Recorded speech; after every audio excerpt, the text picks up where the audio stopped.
My dad's anger was terrifying. Yeah. And I would never do anything. But she just, you know, she got me to quit smoking cigars. I don't know if I'm done for good, but like, you know, I was smoking a cigar and she came out like little girls do. They just look through you.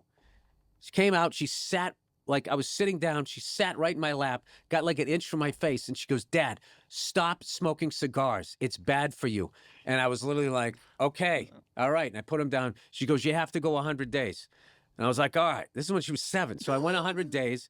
And he goes, "Then can have 5, and then you have to do another 100 days." So I didn't do 5. I went 5 weeks, and I went off the rails, and I was smoking like a chimney. And then she goes, "That's it." So I stopped smoking cigars, but then I had a pipe. And she goes, "No, that counts too." So I went 100 days from middle of January to the end of April. And I was just like, I don't know. It was the second time I went, and I was thinking about it. And I was like, do I want to start this back up again? I have to do this play. People are paying a small fortune to go see this play, and I'm going to be out there, you know, with a smoky voice and stuff, and maybe I won't sleep as well. And I just was like, you know, do I really want to go through having to quit this again? So I haven't quit for good, but I want to be that guy where it's an occasion, where I'm thinking like, well, maybe the last night of the play I'll smoke one, but then I'm like, no, I don't need to do that. I'll. Because if everyone was doing it, I would do it. But if it's just you, it's very antisocial. Yeah, I can see that. Sitting there like a city bus. Hey, come on, everything. You know, there's a lot of, you know, a cigar is obnoxious, which I'm guilty of. But yeah, I mean, it's what's interesting is that, and studies have shown this, that like you have an idea of what a father-child relationship is from being a child. And then you have a child, and by creating a different relationship, it rewires your brain. You'd be like, It's the best way, if you've done the work on yourself, it's the only way to fix what happened to you, is because you can't fix that, but what you can do is change it. So it causes you to move forward. It causes you to understand. It made me and my wife get along better, I hope, you know? Because I think it's easier with an adult to not understand that your behavior is affecting them negatively. But with a kid, the innocence, how small they are, and how they're just unfiltered. And they'll just like say, you know, "Dad, I don't like when you yell like that." And it goes right into your heart. And you're like, oh my God. And then, you know, you fucking be a baby about it. You beat yourself up and, "Oh, I'm a fucking bum." And it's like, stop doing that. All right. Man the fuck up and go talk to somebody, do what you got to do, and get better at this, because you know what that feels like. And just the fact that my son or my daughter has the ability to tell me that they don't like that, that's not enough. yeah. I have to stop this. So that's what I love. You know, I snuck back after a show because I've never missed my wife's birthday.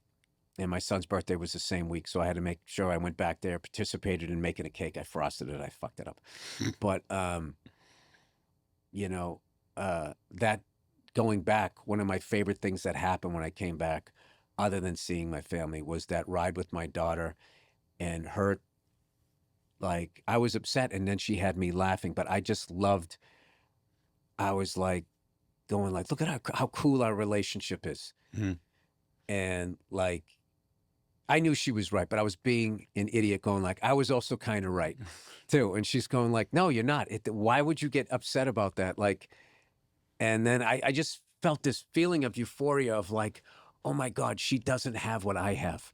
Like, this isn't going to bug her. She's free of that.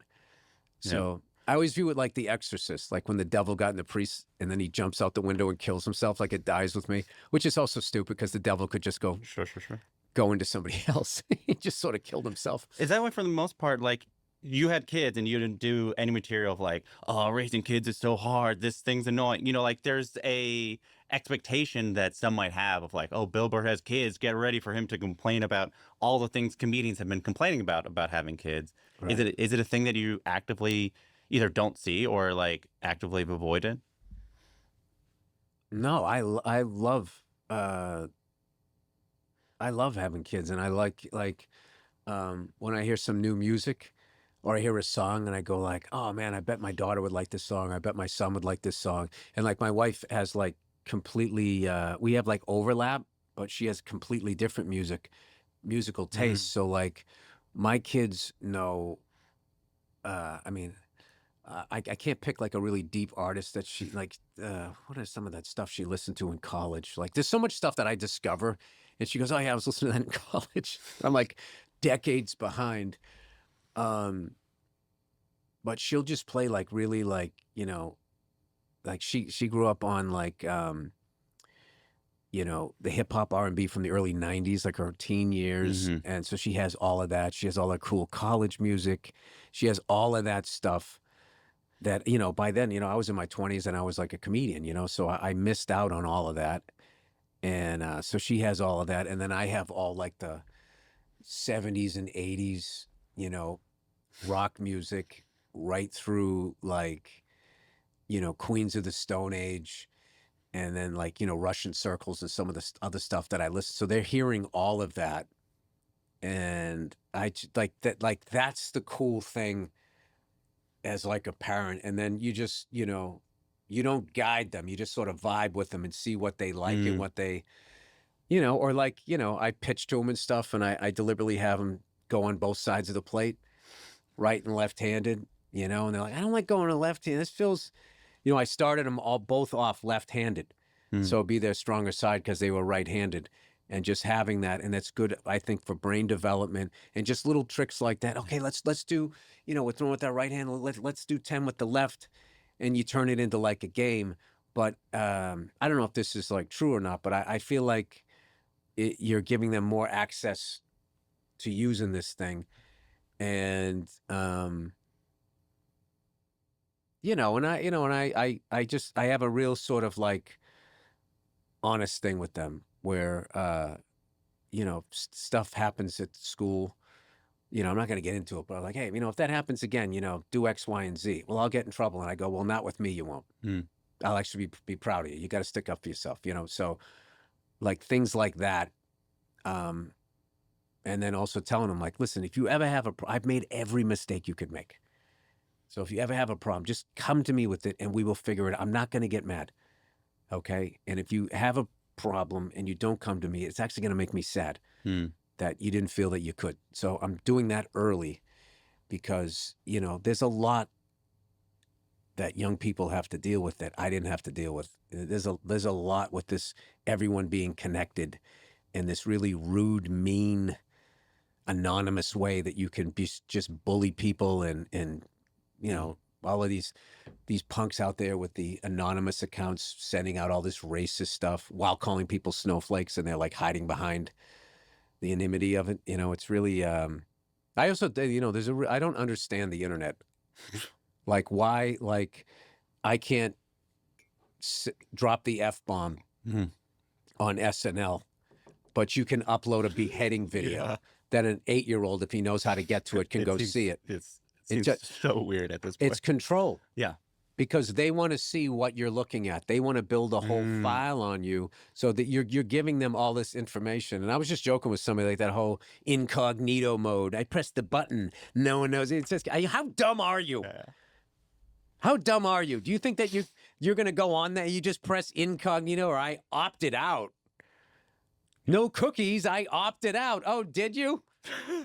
Where's the checks and balances on that? They made you feel good. You pushed a button. Mhm. Oh no, I turned all of that off on my phone.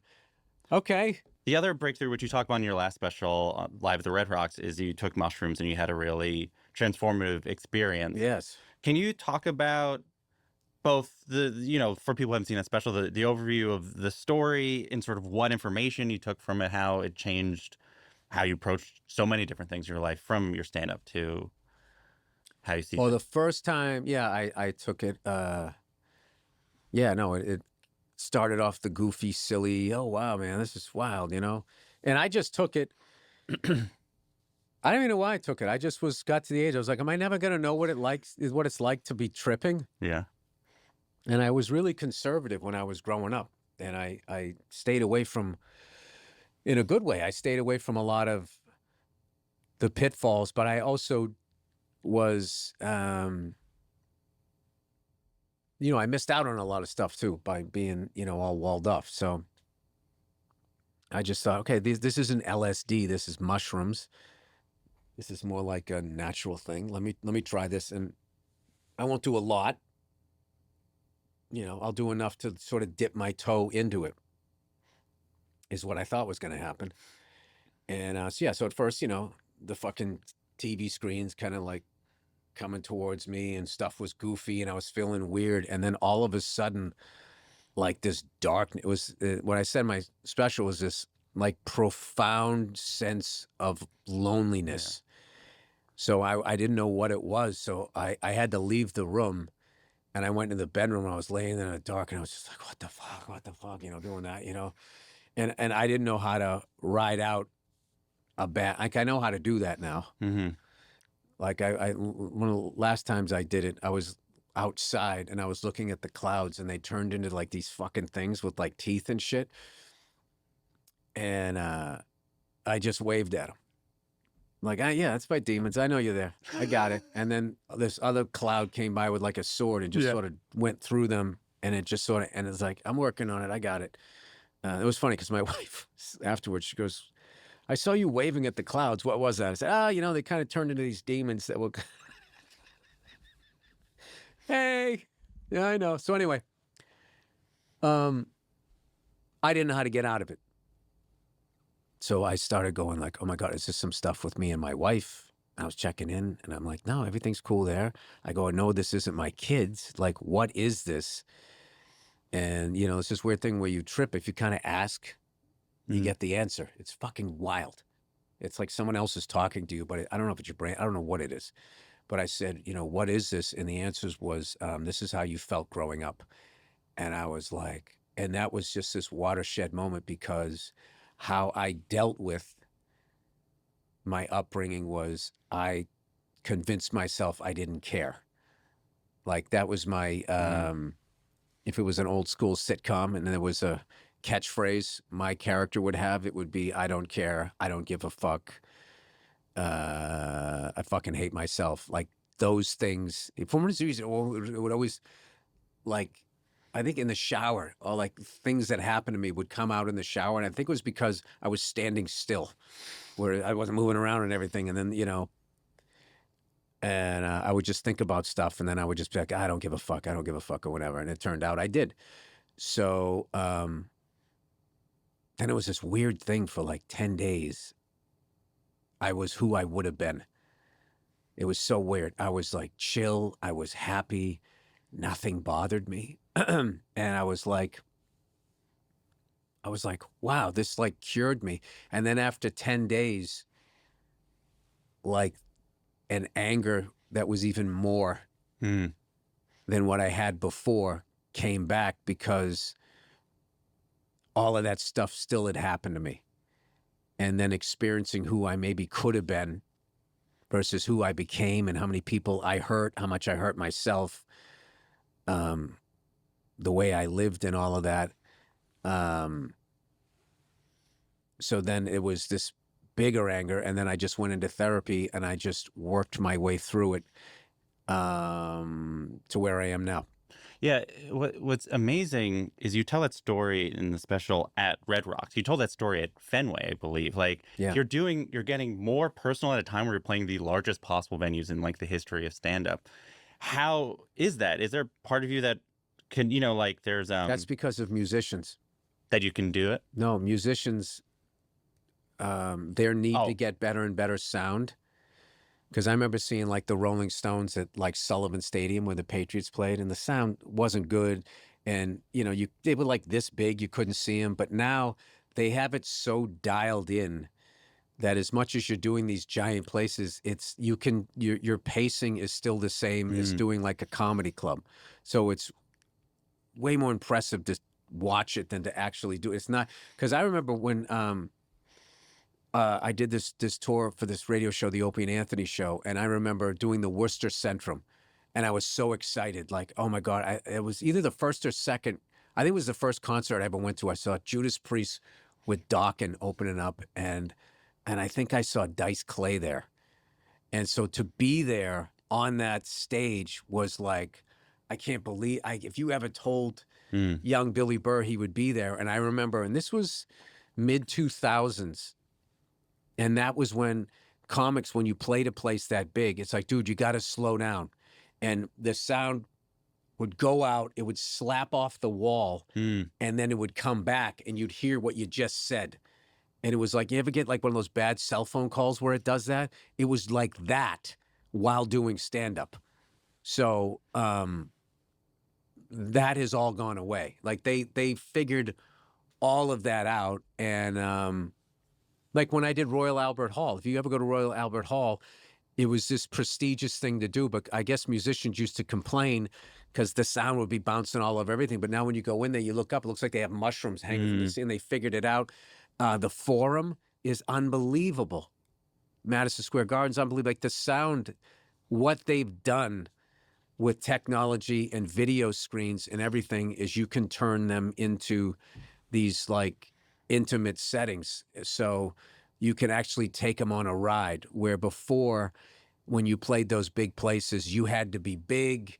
It had to be like, it was, you had to be like Hulk Hogan, like playing to the last row of the Pontiac Silverdome, in this little fucking ring and in these big things, to try to play to the back row. You don't have to do that anymore. So, so getting back to your question, it's like, that's how you can bring people on those rides in those bigger places. And also there's, what I'm talking about is not alien to people. It's a lot of people have gone through a lot of the things that I've gone through.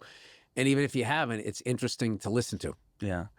As I was thinking back, there's a video from 2003. You did The Moth, and you were talking about bringing your girlfriend home to see your father. And Yeah, I don't want to talk about that because you know what the thing about that thing was? I didn't want to. That's actually not even. I'm not going to ask about that. Yeah. What I'm going to ask about is in the last few years, there have been more specials that are of a tone where it's just someone sitting and telling a story, and there are jokes, but.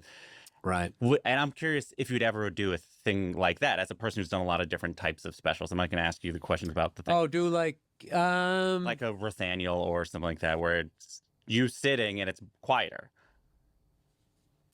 Oh, that I mean, I guess I could do something like that. I'm not really feeling that coming out of me right now. So like how I navigate this business is I don't go at it from a what does that pay? I more look at it like, because like stand up is how I make my money. Mm-hmm. You know what I mean? And as long as I got enough, like I'm not like, going out getting, a fucking Jesus piece with my face on it and stuff. I'm not like one of those flashy guys. So like, which is good because I can kind of choose what I want to do. So I just look at it more like if I think it's going to be fun for me and something that someone's going to want to see, like, doing Glengarry, right? It's really the perfect play. If you're a guy and you've never gone to Broadway and you were like me when you thought Broadway was Cats, like that's what I thought it was until my girlfriend at the time took me to go see this True West that had Philip Seymour Hoffman and John C. Reilly, a Sam Shepard play. And I remember I saw that and I was like, whoa, like I didn't know it could be like this. This is powerful. This is amazing. This is the perfect play to go see because it's fast. It's only like an hour and 45 minutes, 40 minutes. There's no music. There's no nothing. It's a bunch of guys yelling at each other. It's a very relatable story now because I feel like back in the day, you would just it was a voyeuristic look into sales where now, I mean, if you work at Walmart or for Starbucks, you relate to this. Yeah. It's like, I relate to this. Yeah. It's like being underpaid, being asked to do way more. It's an impossible, this impossible squeeze that these guys are doing. But, we're going to get these illegals out of the country and that's going to stop. They're going to ease up and everyone's going to have benefits again. And it's going to be fantastic. I'll say this. I went to a matinee, and again, we're talking late in the run. I went to a matinee recently, which is a Wednesday matinee is not everyone's favorite show to do. And at the end of the show, you come out and you look so happy. You look so genuinely happy. Because we probably did something. I'm Because curious. on the matinees, we do stuff Well, first of all, like I always joke, I always go, Glengarry's strongest matinees on Broadway, because you got to do something, because you have to respect it. Like somebody, maybe their flight, they have to see the matinee, or maybe they wanted to go a night and they couldn't. But you can't like do the Catholic priest thing where I'm going to yell at you because only 10 people showed up. You're going to yell at the 10 people. No, you got to go out there and kill them. But like we've been doing it long enough, and one of the things that we do is there's little games that we're playing with each other. There's a word you have to say. Like I